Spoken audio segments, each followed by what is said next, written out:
Laura Love here today. We are in a series talking about physical, spiritual, mental, and now social. Breaking things down for today's video, we're going to be talking about what our social life is like as a dancer.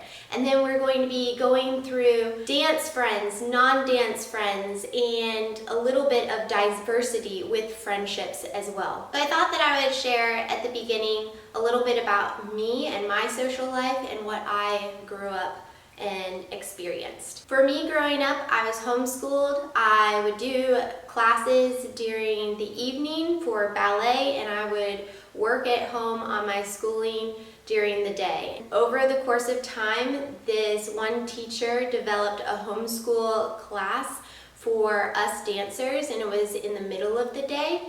And I would go to class in the middle of the day. There was only actually 4 of us dancers in that class, and 3 of us went on to dance professionally. So it was a very driven group of dancers that really wanted to aspire or go on to dance professionally. I did courses like Right at Home, Florida Virtual School. My mom also, taught me different classes as well. And I had different discs of CDs that I would put into the computer that would help me do my schooling. My social life was just revolved mostly around dance, but I did have a select few bit of friends outside of that, and most of them were just church friends. These church friends were a part of my co-op group or homeschool group, and I would get with them usually on the weekends if I had time. I started feeling a little confused because the church would have this type of group activity for high school students that would happen on Wednesday nights, and I felt like I had to choose between God and dance, and it was a struggle for me to try to figure out what to do. And all these different people around me were saying, oh, you have time to grow up, you have time to pursue your ambition for dance. But for me as a dancer, you're starting to look at a job right out of high school, and that's difficult. Like, you have to grow up and mature faster as a person. And these other friends that I had time to grow up. They had another 4 years, out of college before they're looking at even a job. And for me, that was not my mindset. And so I was very driven in terms of, I really need to walk down this road of pursuing dance. My senior year of high school, I got accepted into this certain high school program. It was a full-time high school program where you went to class in the morning, then you would do school in the middle of the day, and then you would go to classes in the evenings. It was rigorous, it was a lot of work, but I got accepted on a scholarship to it, and I was very excited to learn and grow as a dancer in that environment. I had to give up my life back at home and move and go. It was worth it to me because this was my passion, this was my career that I was also pursuing. For me, I felt very alone, and I don't know if I was personally secluding myself or if it was just such a ambition that I had to pursue my dream that made me just feel cut off from my social life of other people around me. All my friends started becoming dancers. I was very much surrounded into this culture of this dance bubble or dance world. It was okay for a period of time, but I longed for people who would challenge me in my way of thinking, would grow me as an individual and my thoughts. The dance world would grow me physically, but they weren't necessarily challenging the way that I was thinking and maturing me. After the high school program, I went on to dance alongside the company, and I actually started getting depressed. They didn't renew my scholarship. I started getting injured, and I was just struggling emotionally, physically. There were so many different things going on in my life. For me, I needed a way out. I felt like I was immediately replaceable with these different injuries that I had, and that made me sad that the people of this dance school didn't value me enough to care about me and how I was doing mentally even. And I needed help, and so I decided to take a break. I gave up dance for a certain period of time, scared, not knowing what my future would be, and just really looking to God, saying, oh my goodness, Lord, what is it that you're asking me to do here? Because I don't know what direction my life is going. I went back home and I found this group of people who were involved with the Navigators, a Christian organization. And yes, I am a Christian. You might not be a Christian. That's okay. But for me, this group of people really strengthened and encouraged me. They built up my mind and helped me get back out dancing again. And if it wasn't for them, I don't know where I would be. I eventually got a job dancing and then teaching, and I'm really thankful for the career that I had. I want to encourage dancers in their social life because it is so vitally important for you as a dancer to thrive in your dance environment. When the going gets rough, it's important to have friends who can pour into you, encourage and build you up. I tried making friends in the dance world, and they were good sometimes, but other times it was just really difficult because sometimes you were competing for that same role. So who are your friends? Who are the friends that you spend time with? And how do they mold you to become a certain type of person? I found for myself, when I was around people who complained a lot, I usually complained a lot as well. So the people that we are around shape and mold us to become a little bit like them in different aspects. So listen to what they're saying about themselves, or observe the type of character that they are exhibiting. If you want to succeed as a dancer, you need to have good quality friends who will push you and motivate you, encourage you, and build you up to your fullest potential. There are some pitfalls to having dance friends.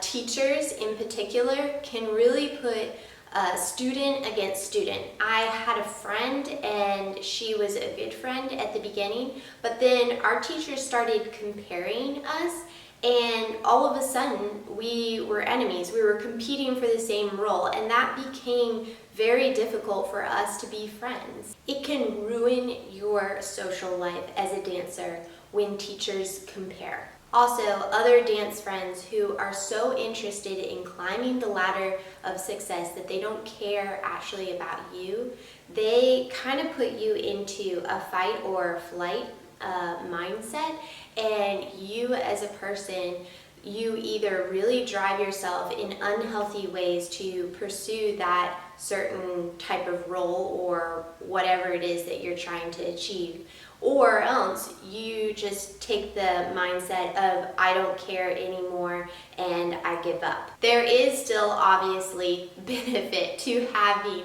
good friends in the dance environment.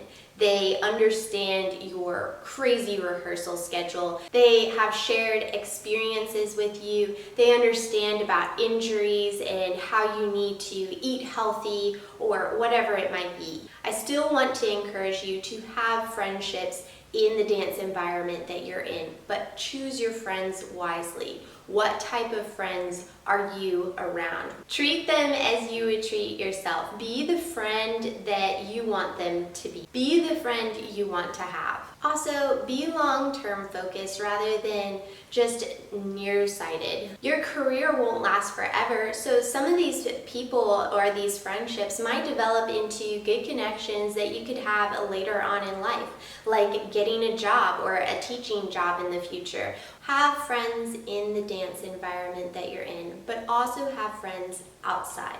Don't let your career completely dominate your social life.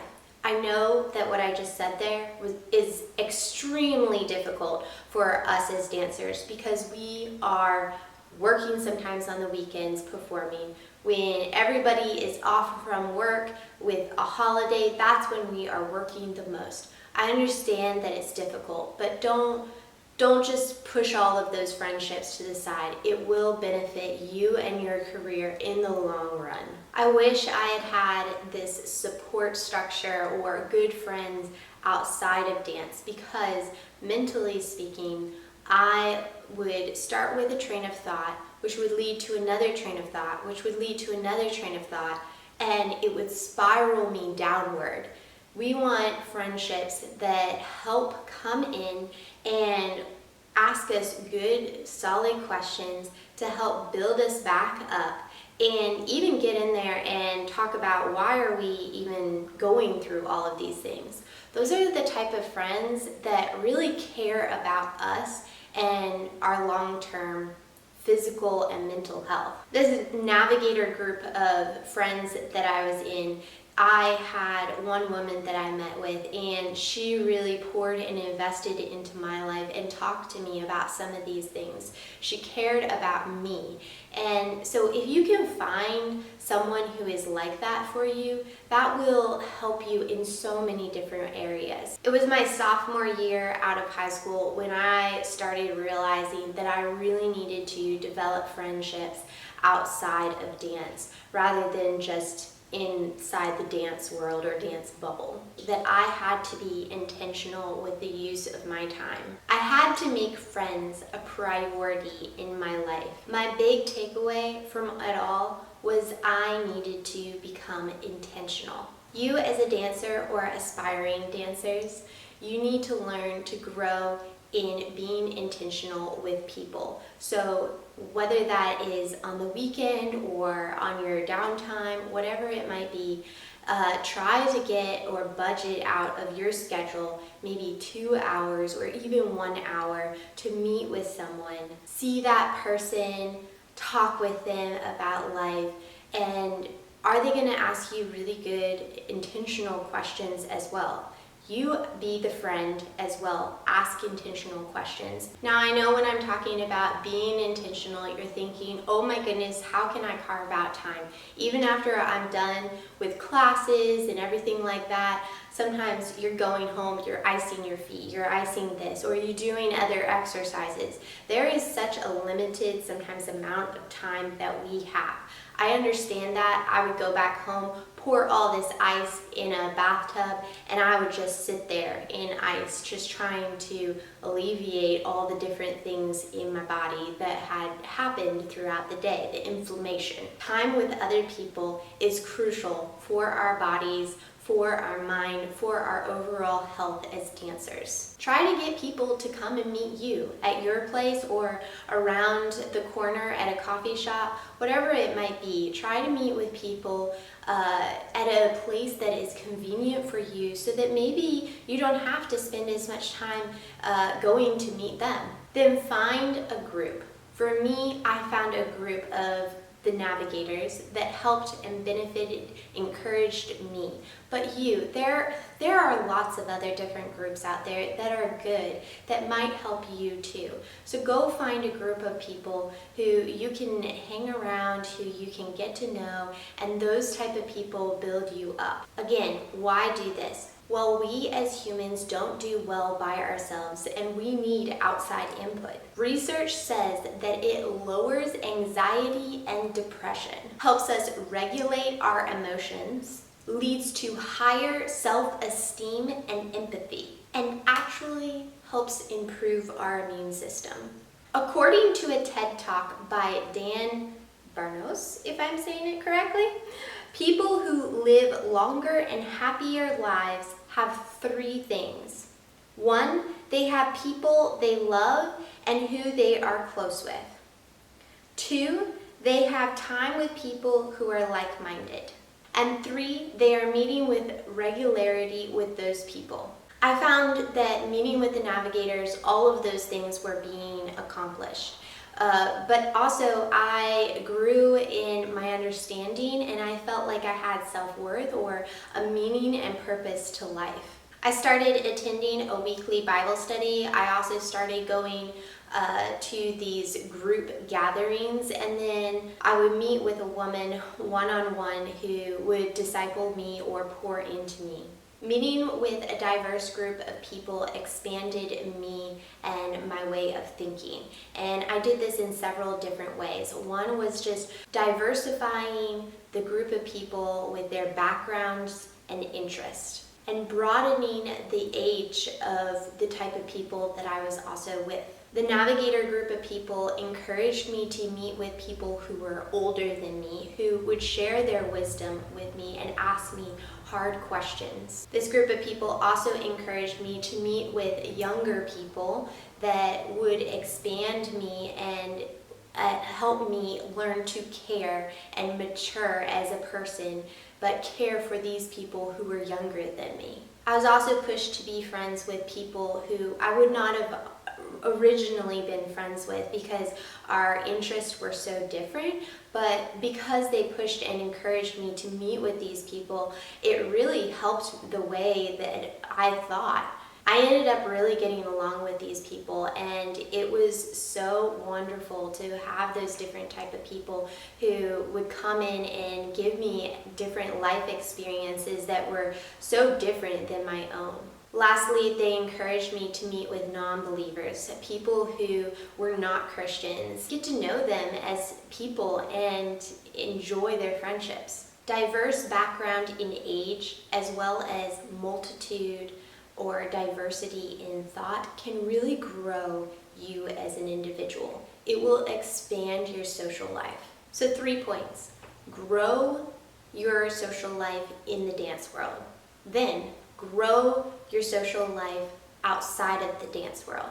And then on top of that, if you can, grow your social life in diversity of multitude of thought and age. Again, why do this? We as human beings need outside input for our own self-health. It will help lower anxiety and depression, help regulate our emotions, lead to higher self-esteem and empathy, and actually improve our immune systems. All beneficial to help us thrive as dancers. That's it for today. Give this video a thumbs up if you liked it, and subscribe, and I will see you back for more.